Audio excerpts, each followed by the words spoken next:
Cartago delenga este. Urbe latericium evenit marmorem reliquit. Vini, vili, vec. Fabro esse suae cenque fortunae. Ceterum, cenceu, Cartaginem, F. delendem.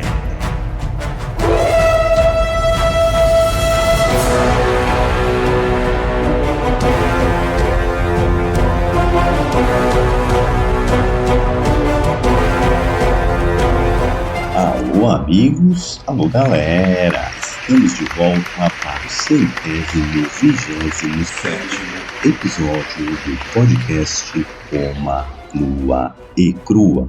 Quem vos fala é Bruno Prandi, seu apresentador e editor deste humilde podcast. Um salve para nossa tetrarquia.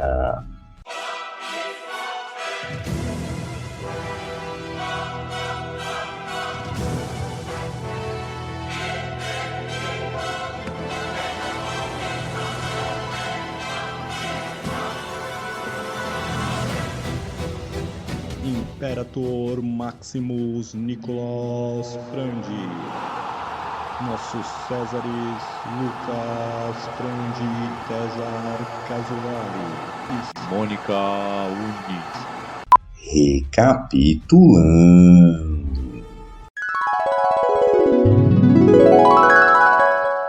Muito bem, pessoal, no último episódio vimos que Marco Antônio, sendo cercado por duas forças militares, tenta uma manobra ousada, mas que dá completamente errado. Com a deserção da sua marinha e posteriormente da sua cavalaria, a sua chance de batalha se torna zero. Ele então parte para o ataque tentando morrer gloriosamente no campo de batalha, mas falha. Ele então se vê obrigado a voltar para Alexandria, onde é informado que Cleópatra se suicidara. Com essa notícia, ele fica completamente descontrolado e tenta também se suicidar. Mas nem isso dá certo, ele acaba por ferir o seu estômago, tendo uma morte lenta e agonizante. Ao saber de Marco Antônio mortalmente ferido, Cleópatra manda seus servos irem buscá-lo e trazê-lo até ela. Ele então morre nos braços de Cleópatra e foi dali que paramos. Bora pro episódio de hoje.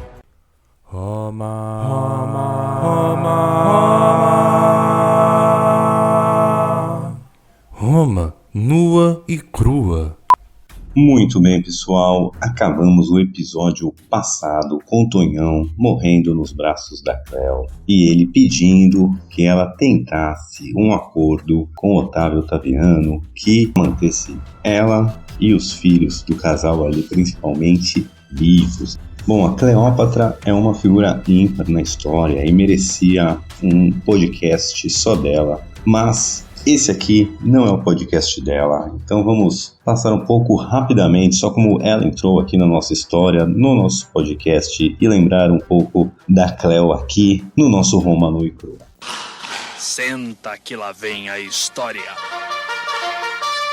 Ela entra aqui na nossa história, né, durante a Segunda Guerra Civil, quando estava rolando ali a treta entre Júlio César e Pompeu Magno. Após a Batalha de Pharsalos, onde Júlio César sai vitorioso, Pompeu Magno então foge para o Egito e ao chegar lá é capturado e morto. Na época, o Egito era um estado cliente romano, não era uma província, mas ao chegar lá no Egito e descobrir da morte, né, o JC chega lá, é presenteado com a cabeça de Pompeu Magno e ele fica furioso, pois Pompeu era um romano de incrível prestígio e ele acha um absurdo a pachorra que esse reino cliente teve de assassinar um romano dessa estirpe. JC então decide ficar no Egito e interferir na sua política interna.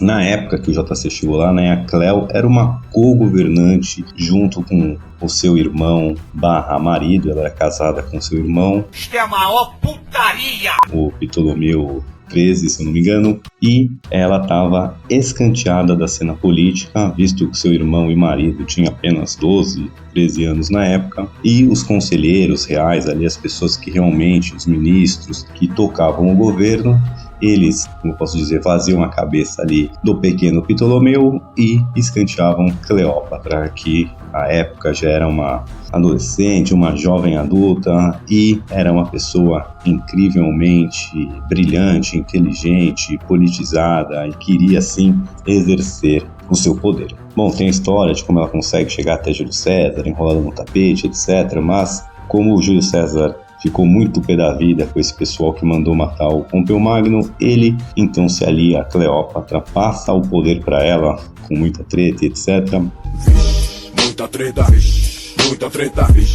Mas a partir daí, a Cleópatra passa a ser a governante de fato do Egito e com o Júlio César como seu protetor. E amante também, né? Chegam a ter um filho juntos e tal, mas como vimos aqui também, Júlio César é assassinado, começa então a Terceira Guerra Civil entre os libertadores, né, os conspiradores que assassinaram Júlio César, e o Segundo Triunvirato, formado por Marco Antônio, Lépido e o nosso Otávio Otaviano. Eles vencem então esses libertadores e dividem o mundo romano entre si. Marco Antônio ali fica com a porção leste e ele então, com ambições de invadir o Império Parta e dominar aquelas terras, se alia a Cleópatra, que tinha os meios para financiá-lo e precisava de um novo protetor romano para garantir o poder. Então aí que, Marco Antônio e Cleópatra se juntam. Depois começa a Quarta Guerra Civil, quando o Segundo Triunvirato quebra de vez, e estamos aqui com Tonhão morto no colo de Cleópatra. E assim, há uma corrente da história que diz que foi assim que Cleo pensa e tenta ativamente seduzir o nosso Otavinho Vida Louca, mas veremos se dá certo ou não. Chega de Cleópatra, bora de volta lá com o nosso Otávio Otaviano, que é o nosso personagem central aqui na história. Bom, após vencer a batalha contra Marco Antônio, Otávio Otaviano e seu exército ali acampam do lado de fora de Alexandria, talvez esperando a Agripa chegar, vindo do oeste ou sei lá o que, mas enquanto ele está acampado ali do lado de fora, pensando nos seus próximos movimentos, aconteceu toda essa cena, da morte de Marco Antônio, etc. Alguma pessoa lá de Alexandria recolhe a espada ensanguentada em que Marco Antônio se suicidou, leva até o nosso Otávio Otaviano, conta todo o ocorrido e então no dia seguinte Otavinho Vida Louca resolve entrar em Alexandria, mas ele não entra com o seu exército,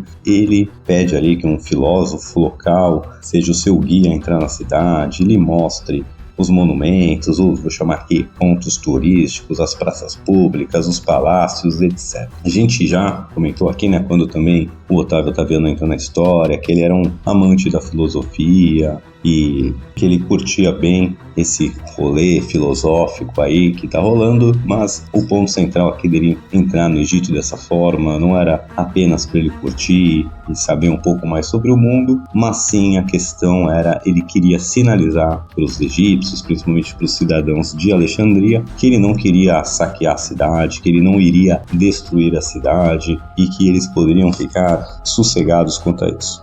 Em grego, estratégia.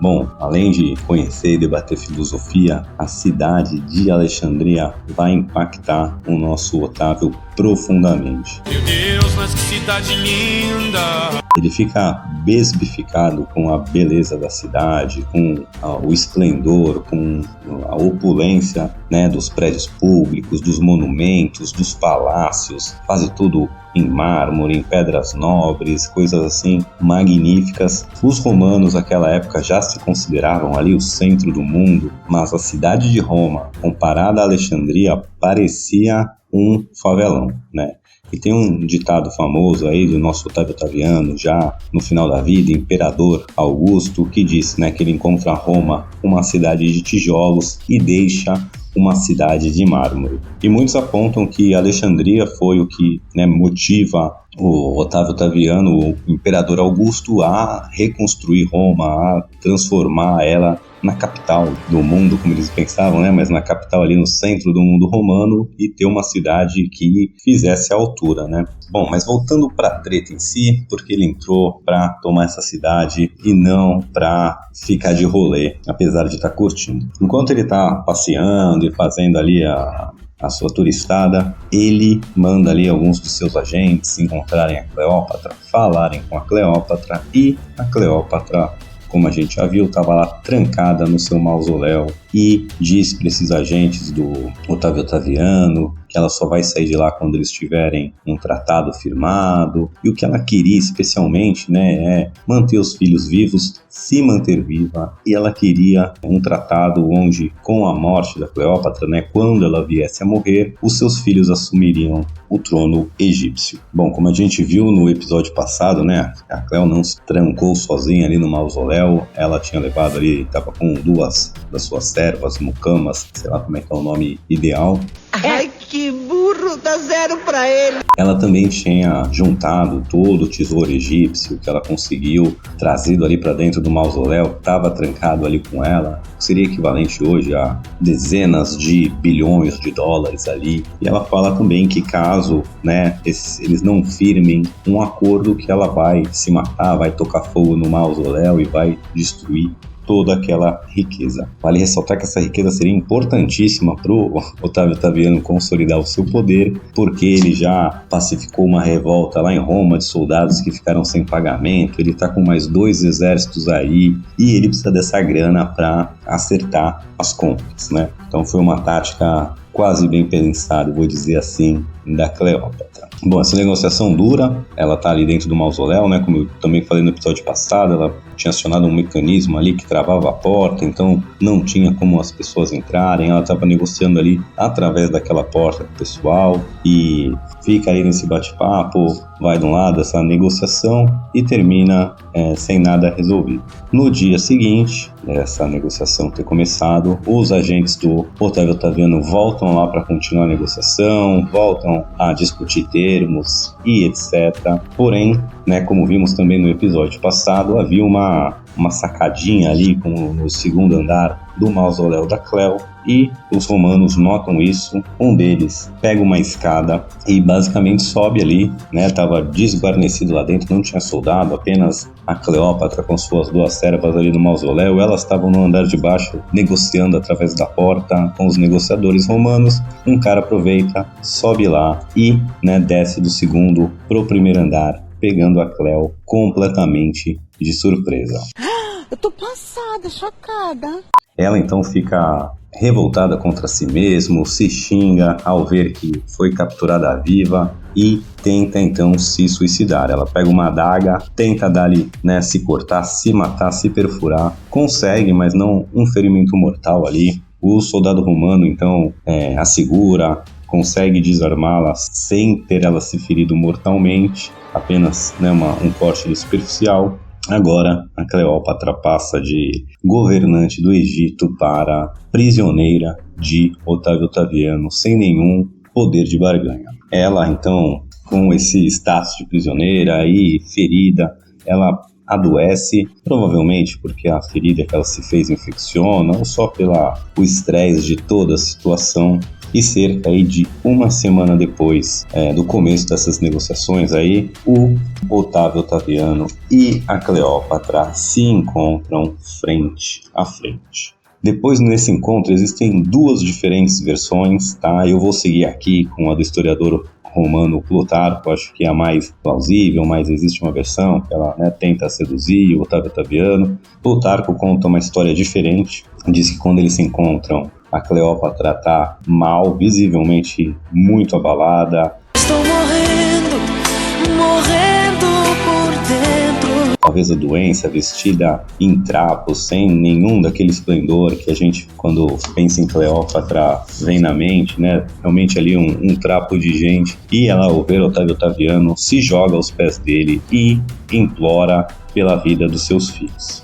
Otávio Otaviano então pede que a Cleópatra faça um inventário de todas as suas posses, todos os seus bens, todo o seu ouro, todas as suas ações, seus debentures incentivados, seus títulos de dívida pública, seus LCAs, LCIs, CDBs, fundos privados, tudo isso, né, pede esse inventário. E a Cleo então manda buscar e assim começa a tomar forma uma negociação, né? Ela queria a vida dos filhos, os títulos assim, né, dos filhos nas posses egípcias, mas assim, não é um acordo e agora ela não tem mais tanto poder de barganha como tinha antes de ser capturada. Assim que chega o inventário dela, com as posses ali da Cleópatra e tal, o Otávio Otaviano recebe, começa a conferir e um belo amigo ali, um outro servo da Cleópatra, nota que... Olha, Cleo, você não colocou as suas joias pessoais no inventário. O filho da mãe caguetou a Cleo na cara dura. E a Cleo, muito malandra, daquele migué. Eu não coloquei minhas joias no inventário, pois elas serão um presente para as mulheres da família de Otávio Otaviano. O Otávio Otaviano, então, aceita, né, esse presente para as mulheres da sua família, como diz a Cleópatra. Tá bom. Bom, as joias da Cleópatra aqui deveriam valer dezenas, quem sabe até centenas de milhões de dólares aí em dinheiro corrente, e nem isso ela vai poder ter, né? Ela entregando tudo, mas mantendo as joias, ela não ia poder viver no luxo e na riqueza. Sou rica! O resto da vida. Mas agora nem isso lhe sobrou. Então, Otávio Otaviano meio que fecha esse acordo aí, não foi um tratado assinado, não foi nada nesse level, né, nesse nível, mas mantém-se um acordo. Ela tá entregando tudo para ele vai manter os filhos dela vivos, vai mantê-la viva, aí se parece ser o acordo que tá se firmando, ele vai embora e, né, passa-se algum tempo ali e chega um informante para contar para nossa Clecleo que o Otávio Otaviano, que os romanos estavam fazendo preparativos para levá-la para Roma. Bom, isso cai como uma bomba ali para Cleo, porque nada mais humilhante do que ser levada para Roma para desfilar num triunfo de Augusto. Ela, então, a mulher mais poderosa e emblemática do seu tempo, uma das monarcas mais ricas e influentes, terminar a vida assim, como uma prisioneira, sendo exibida como um troféu de guerra para morrer, sei lá, num calabouço romano aí. Lembrando que a irmã dela, né, quando tem a treta lá com o Júlio César e com os outros irmãos, teve uma irmã lá que tentou dar o golpe e foi como espólio de guerra desfilar no triunfo de Júlio César, e a Cleópatra queria evitar isso a todo custo. E o que ela faz então? Não sei. Ela organiza um banquete ali com ela e essas duas servas que estão ali dentro. Ela se veste com toda a sua regalia real ali, coroa, vestido, passa maquiagem, se perfuma, coloca suas joias, assim, se veste como a rainha que sempre foi, come do bom e do melhor ali, de tudo que o dinheiro poderia comprar. Ela e suas servas se enchem, se empanturram, tem ali, bebem vinho, né? Tem um banquete completo, e quando ela termina de comer, ela escreve um bilhete bem simples e manda alguém entregar lá para o Otávio Otaviano. Esse bilhete então chega até o Otávio Otaviano e ele lê uma mensagem muito simples, dizia apenas: quero ser enterrada ao lado de Marco Antônio.